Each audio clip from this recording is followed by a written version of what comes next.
All right, let's talk quickly about Dart maps and how they work and how we can create them and what we can use them for. When we're talking about Dart maps, it kind of refers to not like a map of the world, but more like how something can map onto something else. So, for example, if I type this latitude and longitude into Google Maps, it will map onto a specific location. And even better than that, you should think of maps as almost like a phone book, right? Let's say that I have, 3 friends. I hope you have more friends than I do: Amy, James, and Tim. And I keep their phone numbers in a book because I'm old school like that. Now, a phone book is kind of like a very basic sort of map. It's able to associate 2 pieces of data together. So usually you would have a key. In this case, it would be the names of my friends. And then you would have some values. And these would be the values that are associated with the keys. This is how maps are. They're kind of like a collection type, just like lists, which we saw earlier. But unlike lists, maps are unordered. So they don't go from 0 to 1 to 2, because it doesn't make sense to order your names in your phone book unless you're super OCD and you really want them to be alphabetized, and you would rewrite your phone book every single time you had a friend that had a name beginning with A.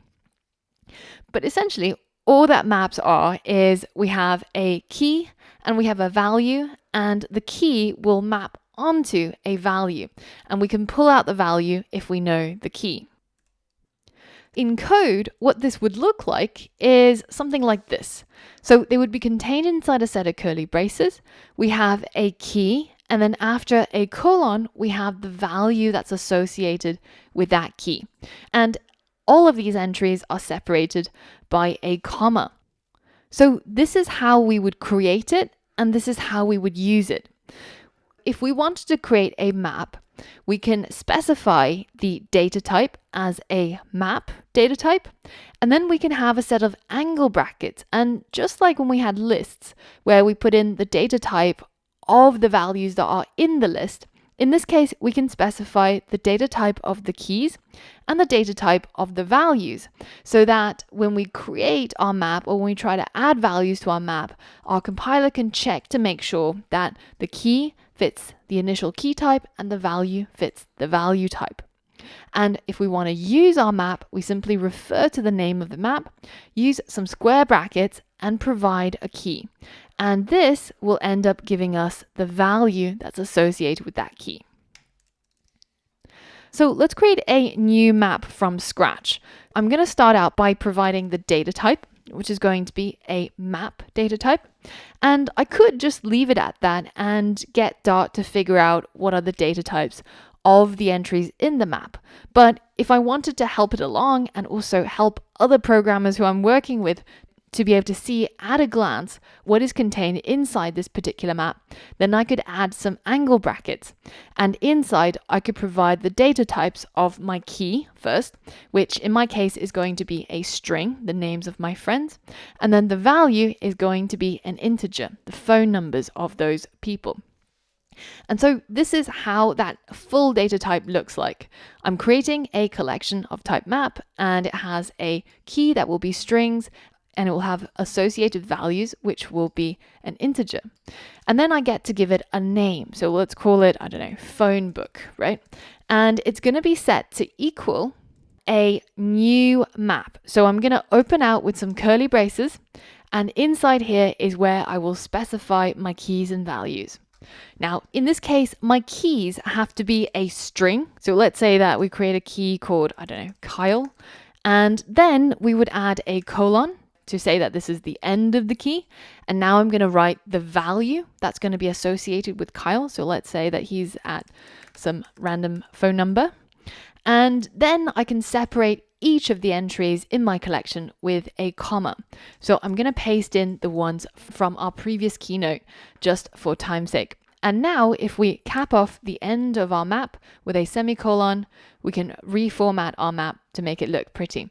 So here we have a map of strings and integers. It's called phone book. It's contained inside a set of curly braces, and it's got 4 entries.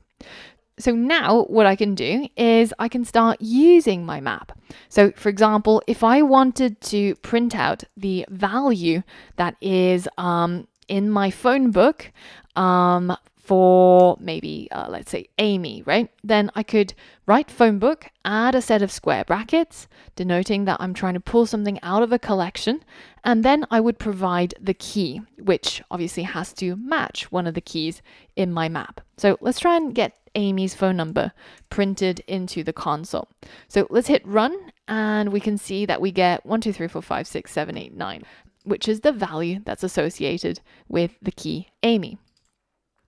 Now, if I try to pull out a key that doesn't actually exist in the map, let's say I try to get my own number out of this phone book, then all we'll get is null. When it tries to pull out a value for a key that doesn't exist, you will get the value null. So it's easy to check against this if you wanted to see if a particular key existed. You could just see if phone book at a particular key is equal to null, do this, else do that. Now, we can also use this particular syntax, the square brackets, to add new values into our phone book that doesn't yet exist. So let's say I write phone book, and I'm going to add a value for my own name now. So I'm going to add phone book for the key Angela is now going to be equal to, I don't know, let's add some random numbers. And now if I try to, again, print phone book for the key Angela, you can see that this now works and I no longer get null printed in here. So the cool thing about maps is that it's unordered. It doesn't really matter at which point your entries go in because you don't need to pull them out in order, as in 0 is Kyle, 1 is Amy. And instead, you can actually get the values out of the map using something that's quite easy to read and easy to understand when you're looking at it at a glance. This syntax is very expressive. Now, there's a number of methods that make it easy for you to use a map. So, for example, you could write phonebook.length to see how many entries you currently have in the phone book. So that's 4 plus this one, which is 5. Or you could write phonebook.keys to print out all of the keys that's in the phone book, and it will print out everything it's currently got. Or you can do the same for values as well, and it'll print out all the values it has. So we're going to be seeing maps a lot more in the coming lessons, and it's just a convenient way of putting items into a collection, not in any particular order, but searchable by their keys.